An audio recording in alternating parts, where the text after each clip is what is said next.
Oubli de Mazarine. Tout ce vide m'étreint, m'étouffe et m'endort. Je lutte puis m'éteins, danse avec la mort. L'été, serre-moi, offre-moi l'amnésie, apaise mes émois, glisse contre moi l'oubli. Efface mes déboires, je boirai tout le Styx pour une vie sans mémoire, sans lourdeur ni caprice. Les souvenirs me pèsent, odieuse chape de plomb. Ramène-moi à la genèse, enterre jusqu'à mon nom. Je préfère le néant au rappel qui étouffe. Qu'importe le temps, tout se meurt dans un souffle.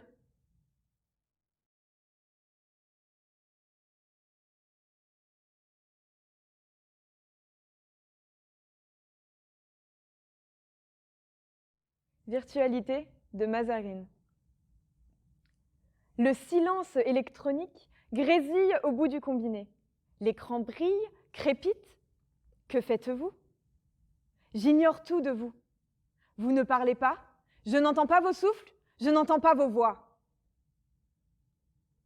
Personne ne dit rien. Pas un son ne s'échappe.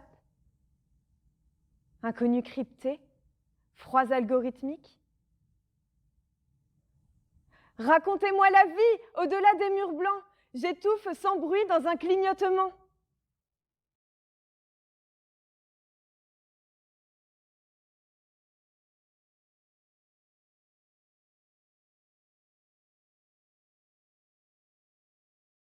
Donc c'est le 3e jour aujourd'hui. Donc j'espère que vous êtes tous au rendez-vous, que vous êtes tous prêts à laisser votre trace, parce que c'est ça le thème d'aujourd'hui. On va parler de l'éphémère, on va parler de justement comment on s'inscrit dans l'art. Et là, donc, pour aujourd'hui, donc, vu que le thème c'est laisser sa trace, dans le whiteboard auquel vous avez accès, et ben vous allez pouvoir justement faire tout et n'importe quoi. Vous allez laisser votre trace, donc vous allez le faire un peu à votre sauce. Vous pouvez écrire, vous pouvez dessiner, vous pouvez faire tout ce qui vous chante, et donc laissez votre trace, laissez votre marque. Et comme ça, on va voir ce que ça va donner. Donc là, pour aujourd'hui, on va parler donc de différentes œuvres. On parle de land art, de beach art, et aussi de performance. Donc pourquoi ça? Parce qu'en fait, ce sont des types d'art en fait qui remettent en question même la façon dont on voit l'art en fait. Pourquoi? Parce que justement en fait c'est en général les choses qui sont en extérieur, qui sont dans la nature, ou qui sont pas en fait c'est pas quelque chose qui est accroché, c'est quelque chose qui se vit en fait. En général même le land art est une performance, donc ça se vit.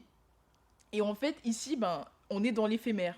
Il faut vivre au moment où on voit l'œuvre, mais on n'est pas, en général, sauf s'il y a une retranscription, enfin une photo ou une vidéo, en fait, une fois que si on l'a raté, voilà, on peut plus le voir en fait. Et ça, c'est pour un peu contourner. En général, les artistes, voilà, ils contournent un peu ce qu'on voit dans les musées, donc un peu cette redistribution en fait à la chaîne de l'œuvre d'art pour un peu voilà casser les codes et sortir de cette vision un peu marchande de l'art. Mais après, justement, ça peut avoir ses limites parce que on va retrouver quand même là, sinon j'aurais rien à vous montrer. On va retrouver des traces, on va retrouver des photos, des vidéos, c'est ce qu'on va voir aujourd'hui. Ou ce qu'on peut voir aussi dans le street art qui reste là jusqu'à ce que ça soit arraché. C'est ce qu'on va voir avec le premier artiste, donc JR, donc qui est un artiste français qui fait du street art. Donc lui, donc il y a plusieurs œuvres, et ce n'est pas du tout l'œuvre là. Ce n'est pas du tout l'œuvre là de JR, donc là ça c'est du land art. Non, c'est pas du tout l'œuvre là non plus. ça arrive, ne vous inquiétez pas. Ok, voilà. On est dans la première œuvre de JR. Vous avez pu voir déjà, vous avez pu avoir un petit aperçu de ce que ça va donner. Donc j'espère que ça vous a mis l'eau à la bouche. Donc là, bon, la photo elle est pas terrible, j'en ai pas trouvé de mieux. Donc je sais pas si vous pouvez chercher un JR. Donc là c'est Inside Out. Donc c'est un collage où en fait il a fait des portraits d'anonymes en noir et blanc. Et ça a été reconnu comme une œuvre qui dit changer le monde. Donc au final, en fait, là dans son collage, JR, il a voulu mettre en avant des inconnus, des personnes lambda, un peu voilà, monsieur et madame tout le monde, pour mettre à l'honneur en fait pour mettre à l'honneur sur un grand monument, bah, justement tout le monde en fait. Que là, ça soit pas juste certaines célébrités, certaines personnes qui soient sous le feu des projecteurs, et que ce soit ben, que voilà, on puisse s'y reconnaître parce que c'est des inconnus, c'est des gens pris dans la rue, voilà, ça aurait pu être vous si vous aviez été à cette période donnée.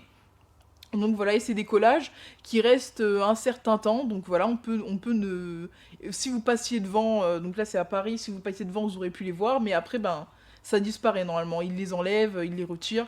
Et là, on va voir une autre œuvre. Donc celle-là, elle est intéressante pour une chose, parce qu'elle est... Ah ben il y a Contact. Salut Contact. Je vois que t'es revenu, donc voilà. Là, une autre œuvre qui est très intéressante. Alors là, j'aurais dû vous donner ce que l'œuvre est devenue, vous mettre en photo. Parce que là, c'est le premier jour, voilà, ça a mis plusieurs heures d'installation, il y a eu énormément de bénévoles. Donc voilà, c'est le Louvre. Et donc il a créé une illusion d'optique qui fait comme si voilà, ça sortait un peu de la Terre. Donc c'est super réalisé, une œuvre éphémère et qui a été réellement éphémère. Parce qu'en fait, les gens, ce qu'ils ont fait, c'est qu'une fois qu'ils sont arrivés sur le site, eh ben, ils ont arraché. Ils ont tout enlevé, ils ont pris des pièces, ils ont fait des rouleaux. Donc si vous pouvez chercher sur les réseaux, il y a des personnes, des vidéos où voilà, ils arrivent et ils arrachent et ils font leur petit rouleau et ils partent avec leur rouleau de l'œuvre. Et ce qui est un peu stupide parce que ça ne vaut rien. C'est juste du papier, c'est juste du papier, c'est des collages. Et l'œuvre en soi n'a plus aucun intérêt en fait, parce que vous voyez bien que pour avoir une œuvre de la taille là, vous allez avoir les morceaux, ça va être un gros zoom d'un truc gris, noir, blanc, gris. Donc voilà, ça a pas vraiment beaucoup d'intérêt, mais voilà, je sais pas, c'est un peu, on peut se demander que est-ce que l'art en fait n'est pas protégé quand il est derrière justement les musées, parce qu'il y a personne qui va faire ça, vous voyez pas, enfin personne n'essaierait, je pense pas que les gens essaieraient au Louvre justement de prendre une œuvre et de se barrer avec. De toute façon ils vont être chopés très très vite, parce que de toute façon il y a des alarmes, etc. Mais justement on peut se demander quelle est la place de l'art lorsque c'est dans le domaine public. Donc est-ce que c'est une volonté de l'artiste, l'arrachage ou du vandalisme? Absolument pas. Alors c'était pour faire ce trompe-l'œil, et parce que c'était accessible, parce que c'était au sol. Voilà, comme on peut voir sur celle d'avant, on ne pouvait pas arracher parce que c'était en hauteur. Mais c'était pas du tout son intention. Et donc il a dit que bon, après ça l'a pas dérangé, voilà, que son œuvre dans tous les cas, elle était éphémère, mais c'était pas du tout le but. Donc en fait, ben, son œuvre, elle est devenue réellement très éphémère et elle a disparu très très vite sous quelques jours. Hein. C'est même pas l'effet de la marche, etc. C'est les gens, ils arrachaient. Donc voilà, oui, c'est débile. C'est débile, je sais pas ce que les gens vont faire avec leur bout de... Parce que ça ne représente rien, ça ne représente rien du tout. Pris comme ça, vous voyez bien la taille de l'œuvre, un petit bout, t'auras un truc gris.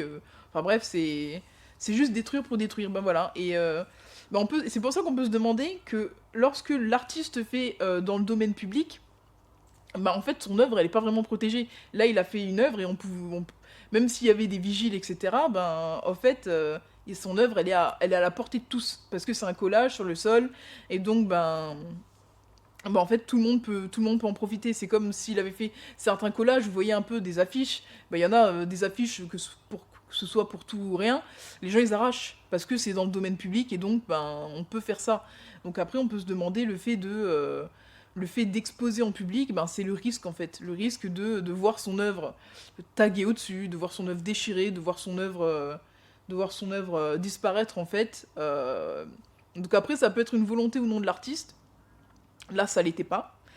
Mais voilà, il y a des gens qui peuvent s'estimer heureux d'avoir un petit bout d'une œuvre de JR, un collage en plus qui n'a aucune valeur, ils vont pas pouvoir le revendre et se faire de l'argent avec. Parce que c'est juste... là, comme ça, il y a aucune valeur. Donc là, voilà pour cet artiste-là. Je sais pas si vous avez d'autres réactions. Mais après, on va pouvoir passer donc au beach art. Donc là où c'est vraiment là... donc ça, c'est des œuvres de Giben. Donc là, c'est vraiment l'éphémère c'est vraiment l'œuvre éphémère.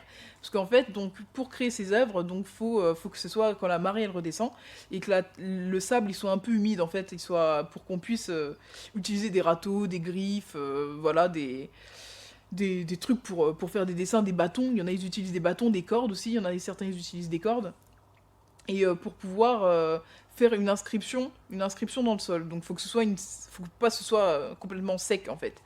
Et en fait l'œuvre, c'est quand même, on peut en parler quand même de performance parce que pour réaliser cette œuvre, ça peut prendre des heures parce que vous voyez quand même le niveau de détail et la taille de l'œuvre. C'est des œuvres qui peuvent faire plus de 60 mètres, donc c'est des heures et des heures de travail.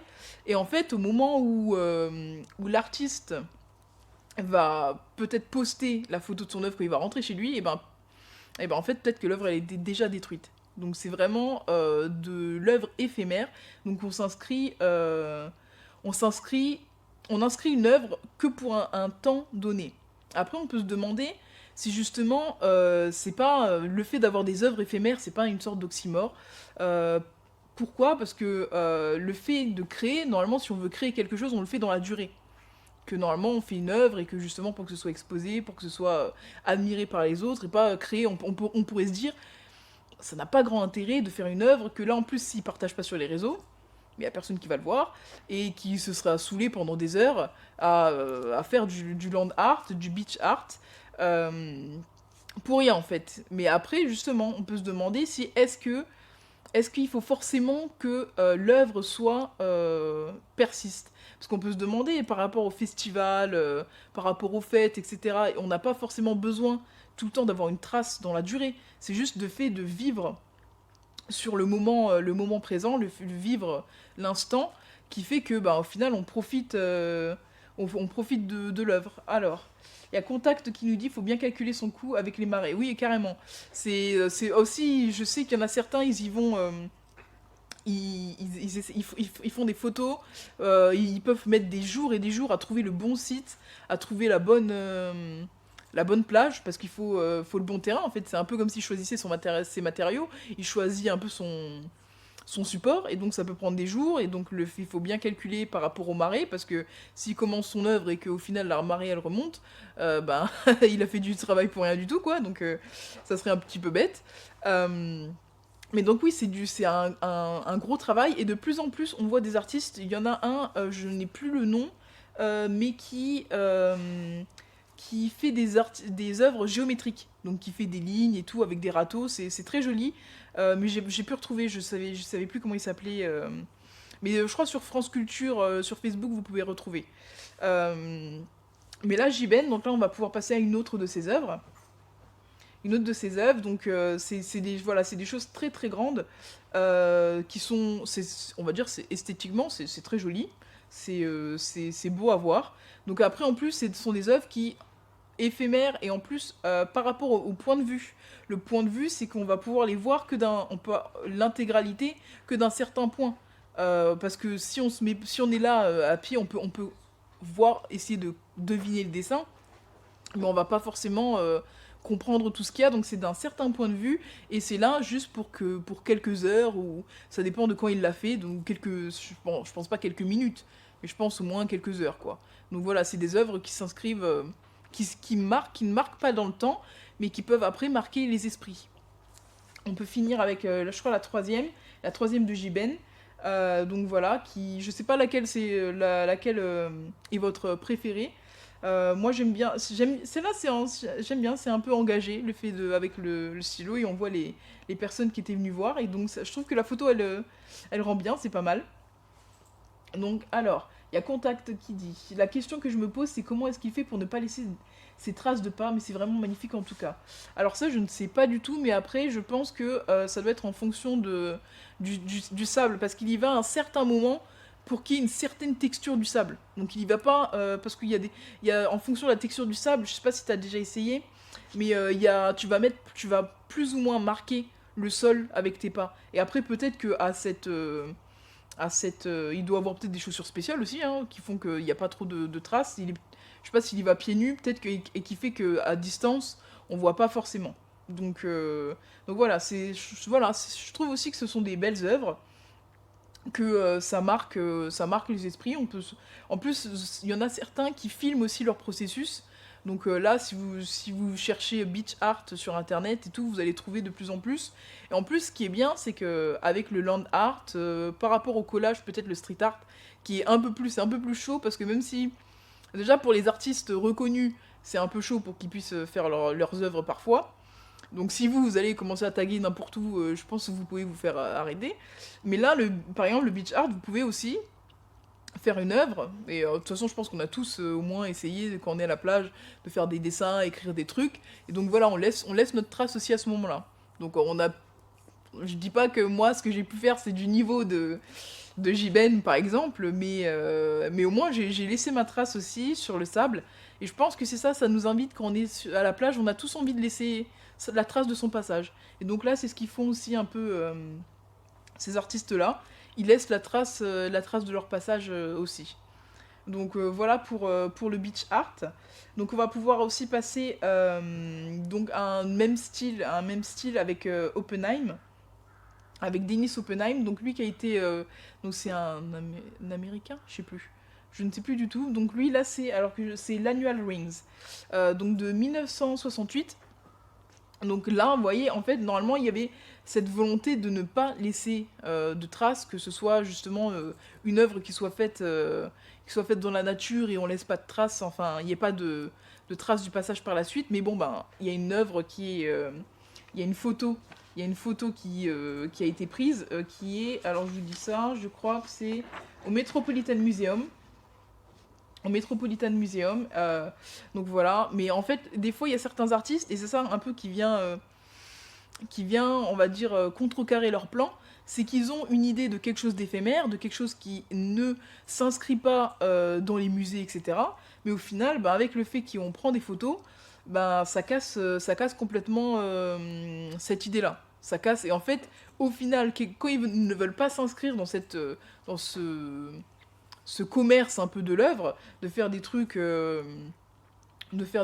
inédits, voilà, où il n'y a pas d'autres traces, et ben en fait, ah bah, ils sont quand même pris dans le piège, ils sont quand même pris dans le truc, parce que il y a des photos, il y a des vidéos qui sont faites, et donc on garde une trace dans la durée, alors que c'était pas forcément le but. Donc voilà. Après, on va pouvoir passer à un autre type d'art. Donc c'est de Richard Lang. Donc en gros, lui, ce qu'il fait, donc là c'est une photo dans un musée. Mais en gros, là, c'est lignes d'ardoise. En général, il les fait dans la nature. Donc je sais pas si vous en avez déjà vu, il en fait des assez longues. En fait, il fait voilà, de l'ardoise, de la pierre, etc. Et en général, c'est blanc. Donc ce qui casse avec le naturel. Et en fait, il met ça dans la nature, il fait des grandes lignes, en fait. Et en fait, lui, son idée, c'est de vouloir délimiter la nature et incorporer. C'est des éléments qui sont naturels, mais en fait, il incorpore une trace qui n'est pas naturelle, en fait. Parce on ne retrouve pas dans la nature des pierres, enfin, des pierres qui sont alignées, qui font des grandes lignes comme ça. Voilà, il incorpore une trace humaine dans la nature tout en gardant des éléments naturels, en fait, là-dedans. Donc on peut se demander, on peut se dire, bon ben, au début ça n'a pas grand intérêt, mais voilà, c'est cette idée de un peu modifier la nature sans la modifier énormément.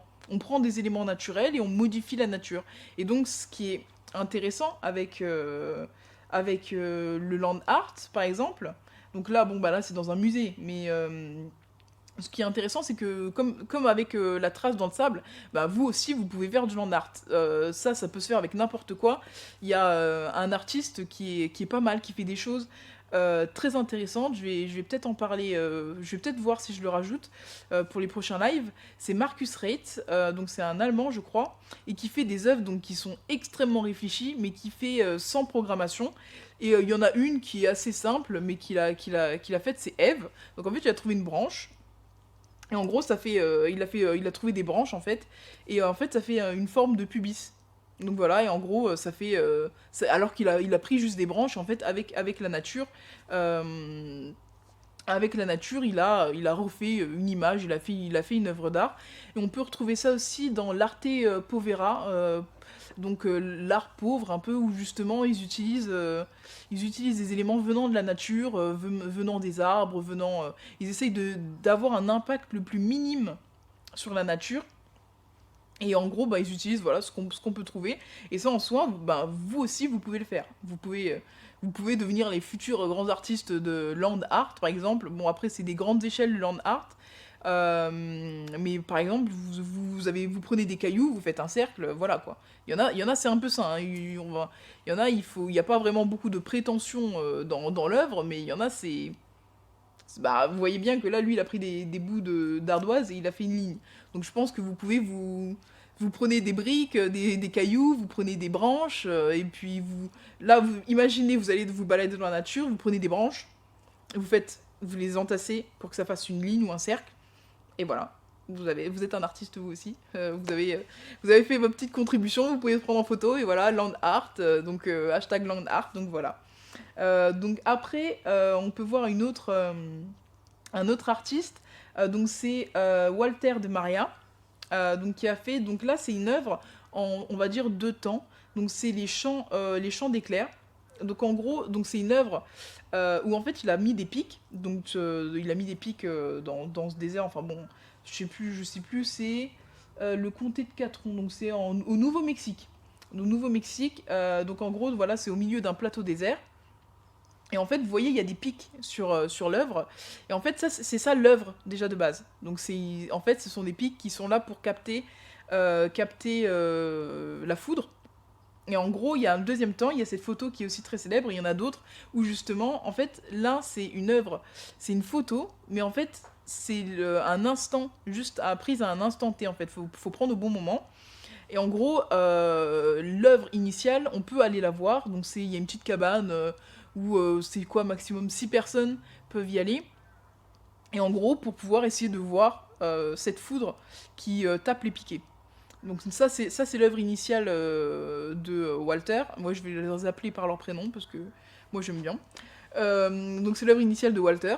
En fait, ici il y a la photo et en fait il capture un instant qui est normalement éphémère. Donc là il inscrit quand même dans la durée. On revient sur le fait de quelque chose qui se veut éphémère mais qu'on inscrit dans la durée. Où on capture la trace d'un événement qui est très bref, très rapide. Donc voilà, ça c'est donc c'est un peu aussi pour montrer ce rapport à la nature, il y a une fragilité par rapport à la nature, une fragilité, il y a certains événements que à l'œil nu en fait qui ne s'inscrivent que dans un très court instant. Et que, alors que maintenant, grâce à nos moyens de technologie, grâce à la photographie, grâce aux vidéos, eh ben on peut garder dans la durée ces instants qui sont en général normalement très très courts. Donc voilà, c'est un peu cette idée de voilà, quelle est votre trace, qu'est-ce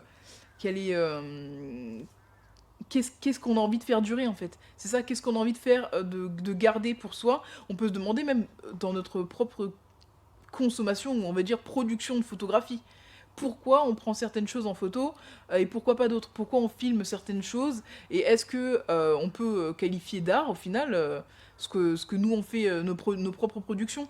Là c'est une question que je vous poserai, mais comment vous distinguerez une photo que vous faites d'un événement, je sais pas, du vol d'un oiseau, etc., qui serait pris avec votre téléphone, de celui d'un artiste? On va imaginer, bon, Picasso c'était pas son, de toute façon il est décédé, mais c'était pas son style, mais imaginez, on va prendre Giben, voilà, un artiste là, Giben.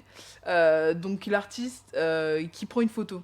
En quoi vous avez pas fait aussi une œuvre d'art aussi? Voilà, on peut se demander quelle est la place, qu'est-ce qui est art, qu'est-ce qui fait art, et dans tout ce qu'on peut prendre, dans tout ce qu'on peut produire, bah pourquoi pas vous en fait? Pourquoi vous serez pas aussi des artistes en devenir?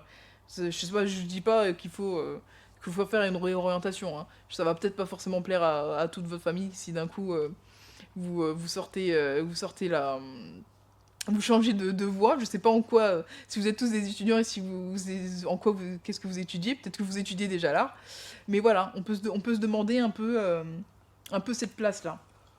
Donc après, il y a une autre œuvre aussi un peu dans le même style, donc c'est la Synergie de Martin Hill. Donc en gros là l'idée de cet artiste, alors attendez que je prends mes feuilles que je ne loupe aucune information. Mais alors, donc là en fait lui son idée c'est de faire, donc c'est du land art aussi, mais en fait c'est de comment dire, de changer la nature sans y apporter un énorme changement. En fait, on prend des éléments naturels, un peu comme ce que faisait Richard Long. Donc en fait, on change la nature en faisant des choses qu'on va pas forcément retrouver naturellement. Donc là, voilà, on retrouve pas, à part plus grand des hasards, mais on ne retrouve pas des bouts de bois agencés de cette façon dans la nature. Et donc en fait, ici, de créer des structures où c'est la nature qui vient compléter. Donc là, en fait, l'idée, c'est que vous voyez que ça fait ce cercle. Et donc en fait, là, l'œuvre de l'artiste est complétée par la nature, par le reflet qui fait sur l'eau. Et donc c'est ça, il fait des choses, des œuvres qui sont complémentaires en fait, où il apporte sa trace avec des éléments toujours naturels, de la pierre, du bois, mais qui est complété par l'œuvre naturelle, des phénomènes naturels tels que justement la réflexion. Donc voilà pour tout ce qui est un peu du land art, tout ce qui est de l'art de la nature. Donc là maintenant on va pouvoir passer à des œuvres d'artistes, donc là qui sont comment dire, qu'on va pouvoir retrouver dans les musées ou des performances. Donc la première, ça va être celle de... Alors, que j'écharpe pas son nom, c'est Jiro Yoshihara. Donc ici, là, c'est une œuvre où, en fait, qui est inspirée du Gutai. Donc c'est ça le nom originel de l'œuvre. En gros, c'est... alors, l'artiste... Ok, alors je termine juste cette idée, je regarde les commentaires. Donc c'est l'artiste du Gutai, donc c'est l'instrument, donc alors leur goût pour instrument et taille pour corps. En fait, le corps devient un instrument. Alors, donc là, donc contact, artiste c'est un métier, donc ce qui différencie un artiste d'une personne lambda, c'est le fait de commercialiser ses œuvres et que les autres accordent une valeur monétaire à l'œuvre, comme pour la rachat de l'œuvre du Louvre. Oui, mais là, justement, par rapport à ce que tu dis, quand ceux qui font du street art, justement, ils font du street art parce qu'ils ne veulent pas qu'on commercialise leurs œuvres. Et pourtant, ils sont considérés comme des artistes. Ils ne veulent pas qu'il y ait une commercialisation de leur œuvre.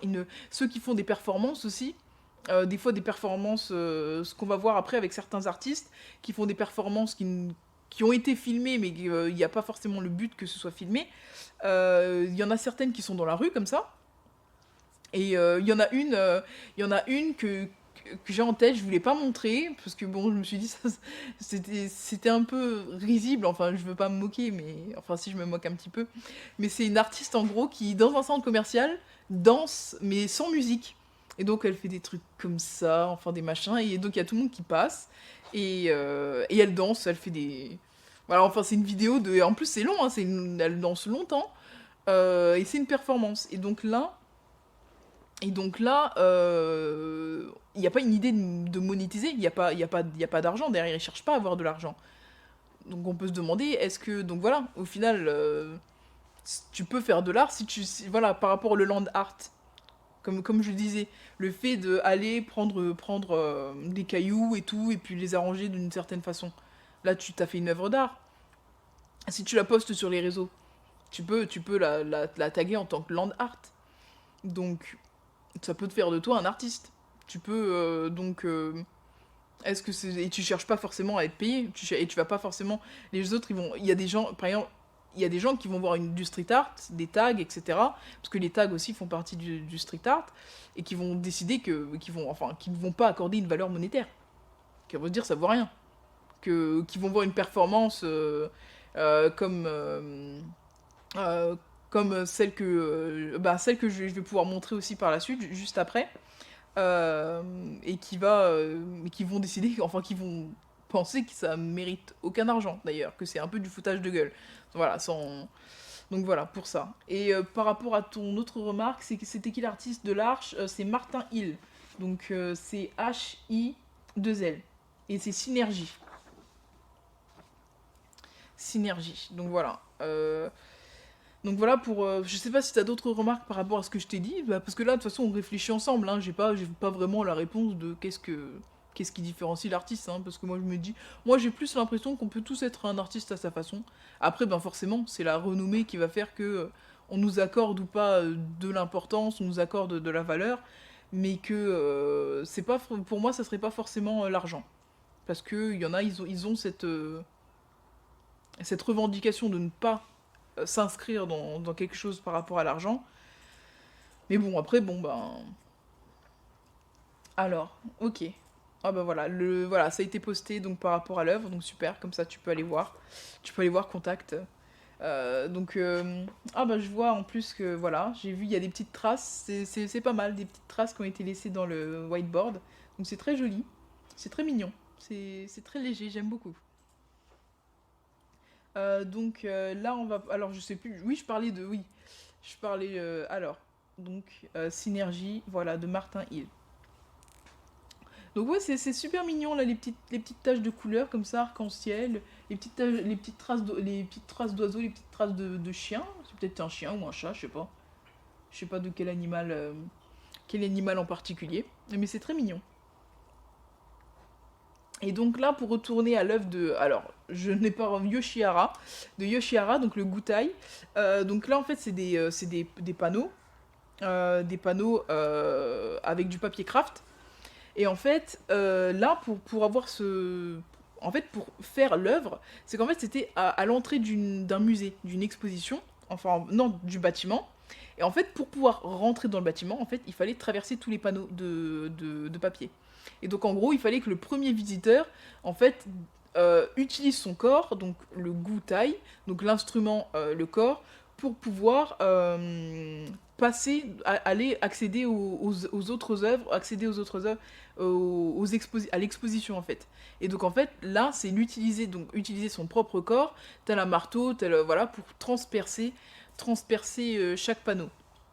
Et ça a été repris, donc c'est un peu théâtral, ça a été repris par la suite, et donc c'était une façon un peu novatrice de mettre en avant le corps et de faire participer aussi le spectateur, voilà, qui s'inscrive aussi en tant qu'acteur, et que, parce qu'en fait, si personne ne transperçait les panneaux, en fait, ils pouvaient pas rentrer dans le musée. Donc voilà, et ça a été repris par la suite, donc l'œuvre, elle a été renommée Passage 8 novembre 1994, donc au centre Pompidou à Paris. Donc voilà, donc son nom, si vous cherchez donc par rapport au Gutai, c'est Passage 8 novembre 1994 de Jiro Yoshihara. Donc voilà, et donc c'est un peu une idée, voilà, c'est un peu de l'abstrait, mais bon. Donc voilà, après on va pouvoir passer donc à un autre artiste. Donc là on arrive sur des choses... Moi j'aime bien faire des choses un peu glauques, c'est marrant. Donc en fait, moi j'aime bien jouer avec les limites de la censure, c'est marrant. Je me suis fait encore un petit peu censurer d'ailleurs. Je pense que je vais me faire censurer à chaque fois, c'est pas grave. Euh, Mais donc là c'est Michel Journiac, donc Messe pour un corps. Donc on peut se demander, je sais pas si vous connaissez, vous pouvez avoir accès sur, je crois, sur YouTube à sa messe, donc qui dure, je crois, 1h30, etc. Et donc en fait, là-dedans, donc il y en a certains, ils ont vu, voilà, quelque chose d'un peu, c'est décalé, voilà. Mais en gros, il a fait une messe, donc, et qu'il a donné, j'aime bien, il rigole déjà dans. Et en fait, il a donné à partager un boudin fait à partir de son propre sang. Donc, donc voilà, en gros, c'était ça, c'est ça la messe. Il s'est incarné en corps du Christ, et il a fait. Donc il y en a, ils ont vu un peu, ils ont vu un truc juste glauque, un truc un peu boucherie. Donc lui, c'était un grand adepte de la mutilation, du blasphème, il y avait une fascination pour tout ce qui était voyeurisme aussi, le fait de... Voilà, de... Donc c'est pour ça que vous retrouverez là, par contre, l'œuvre filmée en entier. Donc je n'ai pas vérifié si les gens ont consommé le boudin. Donc vous pouvez aller vérifier si les gens ont voulu manger le... Je sais pas s'ils avaient prévenu, ou peut-être il a fait le boudin, je crois, parce que en faisant des recherches, il y avait un tuto pour pouvoir faire la même chose, enfin réaliser son propre boudin avec son sang. Donc ne le faites pas, s'il vous plaît. N'allez pas, je vous incite pas du tout à réaliser votre boudin fait de sang. Mais bon, voilà, ça c'était, il a partagé l'hostie et il a partagé donc le sang enfin pas du Christ, mais là de Michel. Donc voilà, donc voilà, j'espère que vous allez pas, ça va pas vous donner des idées. Que après bon, si vous avez envie de, voilà, tuto cuisine pour ça peut être pas mal. Vous pouvez essayer de surprendre vos invités en mode oui, c'est du fait maison, 100%. Là, c'est 100%, 100% homemade. Donc voilà, je sais pas si ça vous inspire des choses, mais donc voilà. Et là, c'était une nourriture qui, lui, il considérait ça comme une nourriture énergétique. Donc voilà, c'était plus, voilà, plutôt énergétique que spirituel. Et donc en fait, ici, il se voyait comme l'archétype de la création. Donc voilà, c'était lui en fait, c'était lui qui... Donc voilà, on peut se demander s'il a pas un petit peu un ego un peu surdimensionné, enfin démesuré par rapport à ça. Mais donc voilà, en fait, il y avait aussi cette idée que c'était l'homme en fait qui se nourrit de lui-même et l'homme qui nourrit l'artiste. Donc voilà, c'est un peu cette auto-consommation, enfin voilà, c'est... Après, je sais pas si vous adhérez je sais pas si vous adhérez au concept, mais donc voilà, c'est... Donc ça, c'était pour... Donc ici, en fait, bon, même si après, on peut débattre du fait que en fait, l'œuvre soit éphémère. Parce que, on va dire, l'acte, la performance est éphémère, mais il a quand même filmé et il l'a quand même voilà, retranscrit quand même complètement. Donc ça dure, ouais, je crois, 1h36. Mais voilà, le fait de consommer, de faire la messe c'est un instant T, on ne la vit pas, et donc c'est pour ceux qui ont eu la joie d'assister à ça et de consommer peut-être du boudin de sang humain. Donc voilà, c'est un seul instant T à un moment donné. Donc après, on va pouvoir continuer sur... donc voilà, par rapport à ce que tu disais, contact des autres performances, de Chris Burden. Donc c'est un Américain donc, qui est dans les années 60. Et donc en fait qui a fait des performances un peu, pas complètement trash, mais on va dire qu'il se mettait en danger en fait. Il se mettait en danger. Donc là on va pouvoir passer à la prochaine image. Je sais pas si... donc voilà, j'espère que vous êtes toujours là, enfin, et que je vois, vous pouvez continuer à écrire, à laisser votre trace dans... Vous pouvez écrire des trucs, hein. Vous pouvez écrire des trucs dessus aussi sur le whiteboard si vous voulez. Vous pourrez écrire, je sais pas, ce qui vous passe par la tête, vous laissez vos petites traces, votre dédicace, si vous voulez faire une petite dédicace. Et donc là, en fait, pour Chris Burden, donc lui, là, la première image que vous voyez, c'est en fait il s'est enfermé, donc vous voyez la taille des casiers, il s'est enfermé pendant plusieurs jours, donc je sais plus combien de jours exactement, je sais plus, pendant 5 jours, donc voilà, donc des casiers de 60 cm de large et 90 cm de profondeur, donc voilà, c'est très petit, je me demande comment, enfin il est contorsionniste, parce que là c'est vraiment très très petit. Et il y avait un trou quand même en dessous pour pouvoir faire ses besoins. Mais voilà, il mangeait pas, etc. Il aimait bien dans ses performances se contraindre à la privation. À la privation, donc voilà, privation de son corps, faire en sorte que son corps soit exposé à des nouvelles sensations, des nouveaux défis un petit peu. Et ce qu'on peut voir avec l'image d'après, alors je sais plus si c'est celle de la voiture ou de son ami, c'est celle de la voiture. Donc là, en gros, il s'est un peu mis comme si c'était crucifié à une coccinelle qui est partie à toute allure, en fait, dans toute la ville qui a roulé. Et donc voilà, je sais pas s'il était vraiment attaché en plus. Donc voilà, il s'était couché sur la voiture. Et donc il s'était mis en danger pour le but de la performance. Je ne peux pas vous dire vraiment là pour le coup quel était le but. Je ne sais pas. Mais en tout cas, voilà, c'est des performances qui s'inscrivent dans un moment donné. Que là, en fait, je pense pas que pour celle-là, il y ait une vidéo. Je pense pas que pour celle-là, il y ait une vidéo. Donc voilà, c'est à un instant T, il fallait le voir. Et donc on n'a plus que certaines images de cette œuvre. Et pour la dernière photo de Chris Burden, donc là, il est allé encore plus loin dans cette mise en danger, donc où en fait, il a demandé à un ami de lui tirer dessus. Donc voilà, avec un fusil.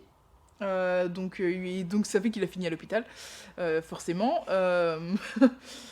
Mais donc voilà, le but c'était aller au-delà de l'expérience, aller le plus loin, et c'était aussi pour critiquer la guerre, je crois que c'était la guerre qui pouvait se dérouler, le fait de...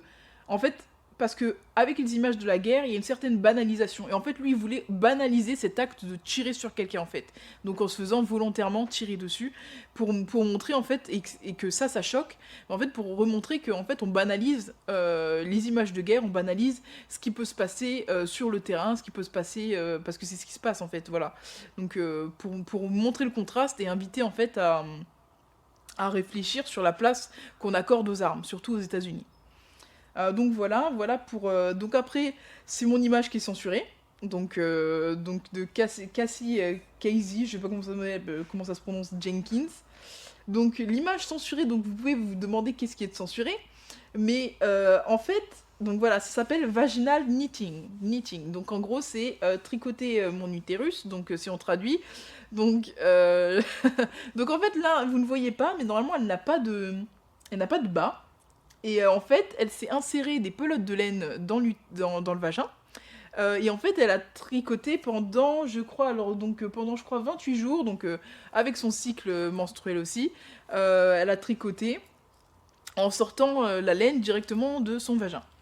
Donc voilà, en fait là c'était donc une pelote, à chaque fois elle réintroduisait la pelote, et donc quand elle a eu ses règles, elle a pas arrêté de tricoter, elle a continué de tricoter.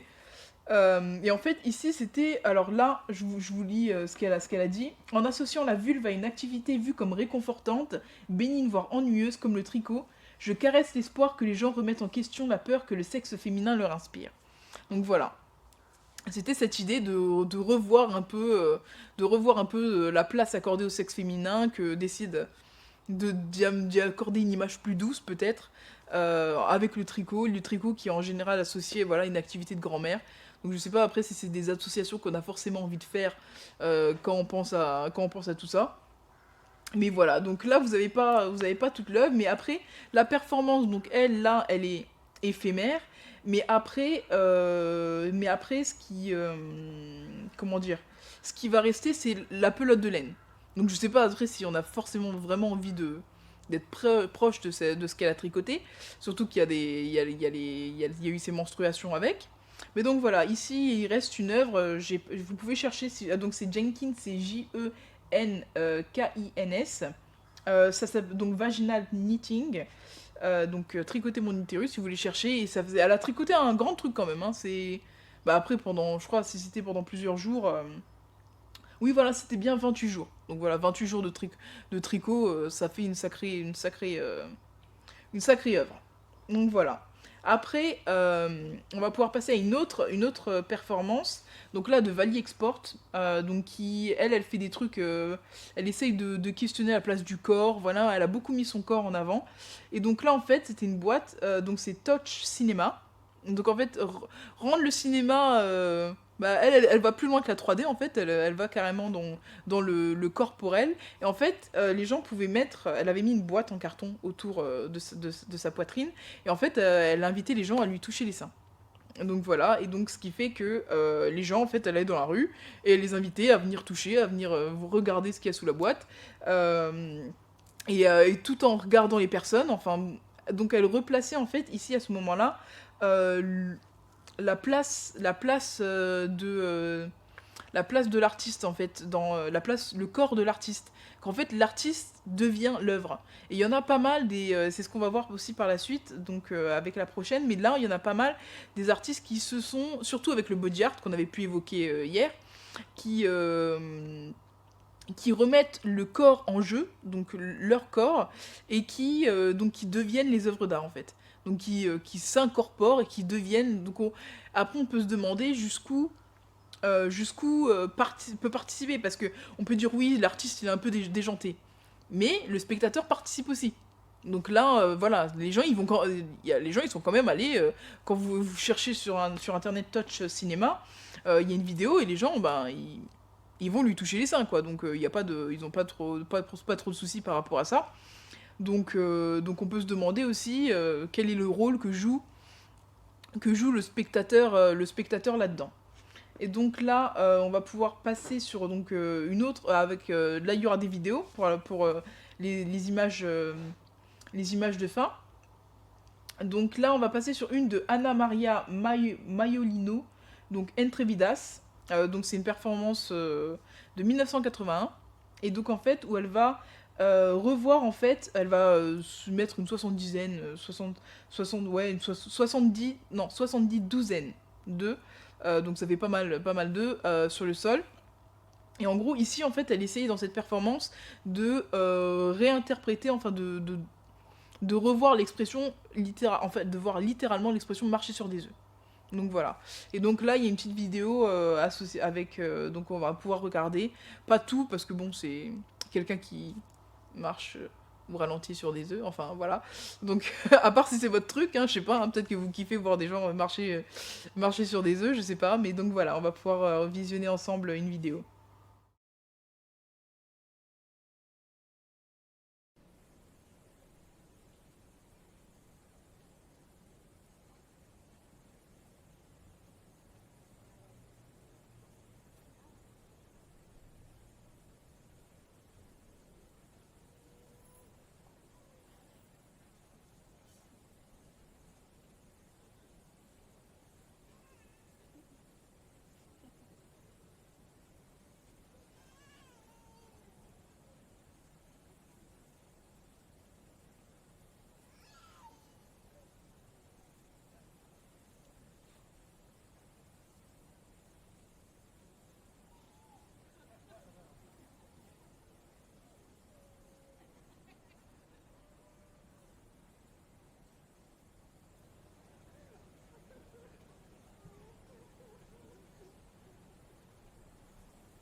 Donc voilà, donc vous avez pu voir, j'ai coupé avant la vidéo parce que bon ben on a compris ce qu'il était en train de faire, hein. Donc voilà, il avait les yeux fermés, il essayait, donc voilà, c'est cette idée qu'il faut y aller doucement, faut y aller tout doucement, quand on sait pas vraiment où se diriger, comment faire, etc. Donc voilà, c'était je sais pas si vous avez des avis par rapport à ça, par rapport à cette réaction, donc voilà, de cette expression. Si pour vous, ça correspond bien à l'expression marcher sur des œufs. Donc voilà. Mais ça fait qu'on va pouvoir passer à une œuvre que j'aime beaucoup. Euh, une œuvre que j'aime beaucoup de Yoko Ono, de Cut Pieces. Donc là aussi, où en gros on questionne la place du corps et aussi c'est à chaque fois, hein, c'est des choses, c'est des performances, donc si on n'a pas de vidéo, etc., on peut pas l'avoir vu. Il y en a par contre pour cette œuvre là qui la refont assez souvent, parce que c'est une œuvre assez mythique, peut-être que vous la connaissez déjà. En gros, il y avait une paire de ciseaux et en fait elle invite le public à découper ses vêtements, en fait à prendre des bouts d'elle, en fait des bouts de ses vêtements. Et en fait ce qui est très intéressant, dans cette vidéo. On va vous la passer et après au pire je commenterai. Mais c'est que au fur et à mesure, les gens, ils se prêtent beaucoup au jeu en fait. Donc on va pouvoir passer la vidéo de Yoko Ono.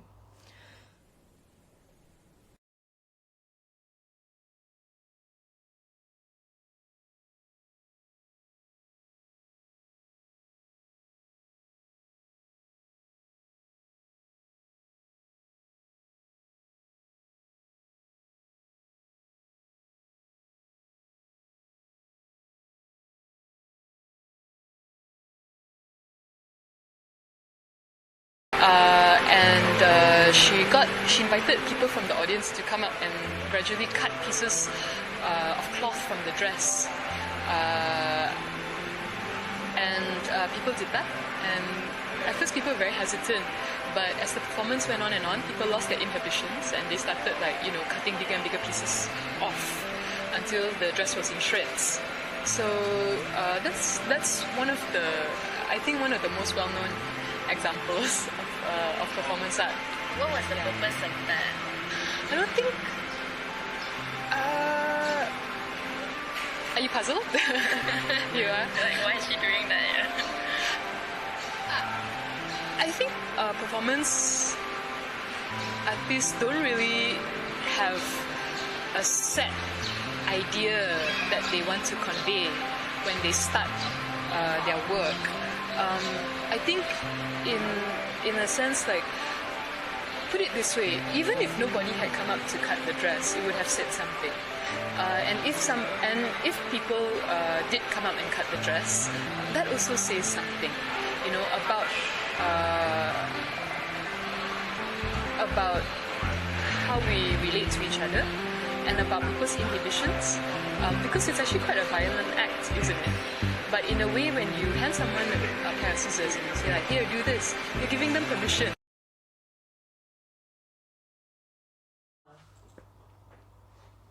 Ok, donc là, vous avez pu voir, bon, là c'est une vidéo, c'était un extrait plus court, parce que vous pouvez trouver sur internet des versions plus longues, mais en fait, parce que là vous avez vu au moment où il coupe le gilet, et puis après il y a son soutien-gorge, mais en fait dans la version plus longue, vous voyez qu'en gros les gens au début, donc ils font des petits bouts, comme vous pouvez le voir, et en fait après ils commencent à venir prendre carrément toute la manche, lui couper, et après ils vont carrément lui couper aussi les bretelles du soutien-gorge, enfin bref, ils vont la déshabiller quoi, et ce qui est intéressant là-dedans, c'est qu'en fait, vous voyez qu'elle est de plus en plus gênée.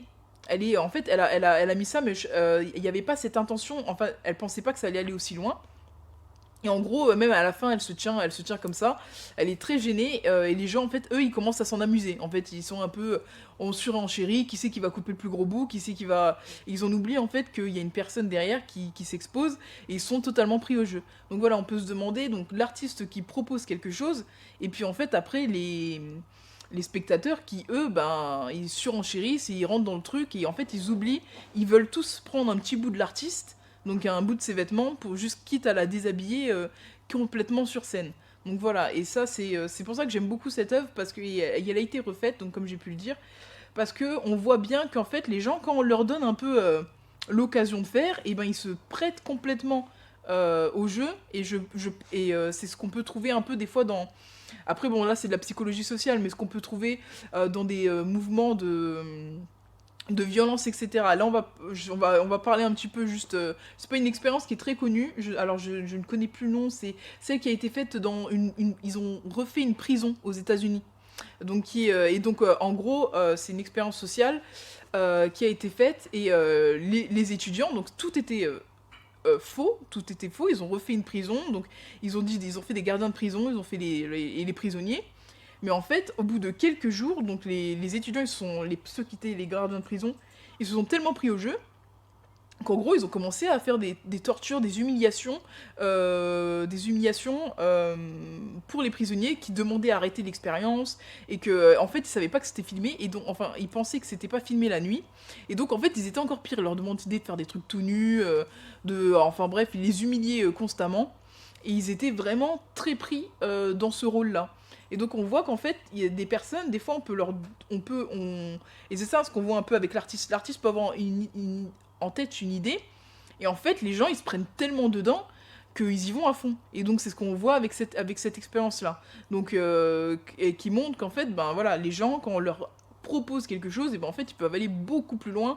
Et ça peut dégénérer, en fait, parce que les gens, ils peuvent s'identifier dans des rôles où on surenchérit, et on s'en fiche un peu des conséquences au bout d'un moment, quoi.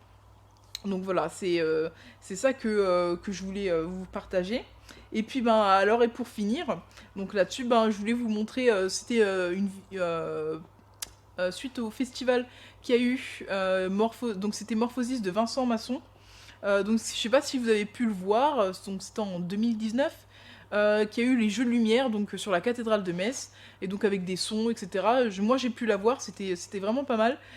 Et donc là je vous proposais de voir ça donc parce que c'était donc le temps d'un festival mais qu'il y a quand même une trace qui a été préservée dans le temps, donc voilà.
Donc voilà, j'espère que ça vous a plu. Donc là, malheureusement, en fait, j'ai carrément oublié de prendre mes œuvres, de donner mes œuvres à analyser. Donc voilà, un petit oubli. Pour les autres jours, c'est bon, je les aurai. Mais en plus, parce que j'en ai sur mon téléphone, mais bon, ça aurait été du bidouillage de dernière minute, donc voilà. Mais bon, j'espère que vous n'êtes pas trop déçus. Peut-être que vous aurez voulu donner d'autres œuvres à la Dexter ou Sang de Schtroumpf. Je sais pas si j'ai encore d'autres trucs en réserve comme ça pour vous. Mais voilà, il y en aura demain. Et sinon, justement, pour demain, ce que j'aimerais bien qu'on mette en place, donc ça serait un Gartic Phone, si je le prononce bien, si c'est ça. Donc voilà, donc pour ceux qui connaissent pas, donc c'est un téléphone arabe mais avec des dessins. Et donc ça serait bien qu'on fasse ça donc sur le whiteboard, qu'on fasse ça tous ensemble. Je sais pas si vous connaissez le principe, dites-moi si vous ne connaissez pas. Mais en gros, donc en fait, chacun va donner une phrase. Et en fait, on va dessiner cette phrase. Et puis après, ben justement, chaque personne en fait va dessiner ce qu'elle a pu voir et donner son interprétation. Et donc voilà, faire le petit téléphone arabe en dessin. Et je pense que ça peut être fun et que si ça prend bien, ben on pourra faire ça pour les 2 derniers lives. Et donc on va s'amuser un petit peu. On va dessiner, ça va être super fun. Donc voilà, j'espère que, je sais pas si vous avez des remarques, j'espère que ça vous a plu. On finit un peu plus tôt aujourd'hui, mais bon, voilà, j'espère que vous serez là demain aussi et qu'on va pouvoir s'amuser ensemble. Voilà, merci beaucoup d'avoir suivi Balance ta perception. Et voilà, et à demain.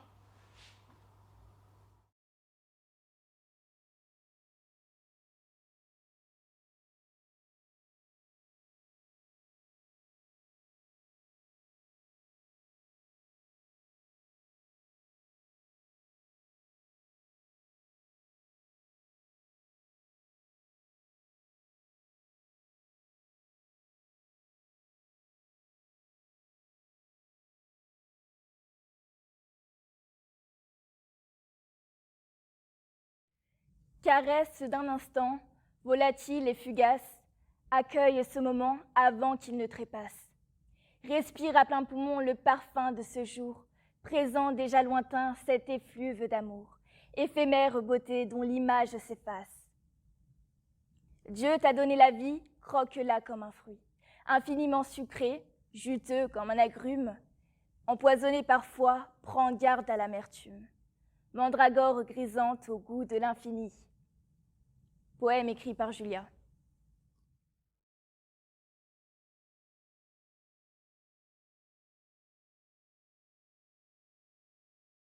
Brûlante, inconsciente d'Éric Mortier. Séjour de conseil de discipline. Maître Soleil, sourcils froncés, compulse fébrilement son carnet de notes. Les élèves autour de lui feignent de l'ignorer. Pluton s'est fait renvoyer. Mademoiselle Saturne, fière, admire son anneau. Mars et Mercure se chamaillent sans que l'on sache trop pourquoi. Jupiter, gaillard, rit en observant ses petits camarades, tandis que Neptune, lointain, se perd dans ses rêveries. Soudain, Maître Soleil se fâche. « Mademoiselle Terre, vous n'écoutez rien. Vous continuez de chauffer. Vous allez finir comme Mademoiselle Vénus. » Mais la Terre, bravache, regarde le Soleil avec un arrogant sourire.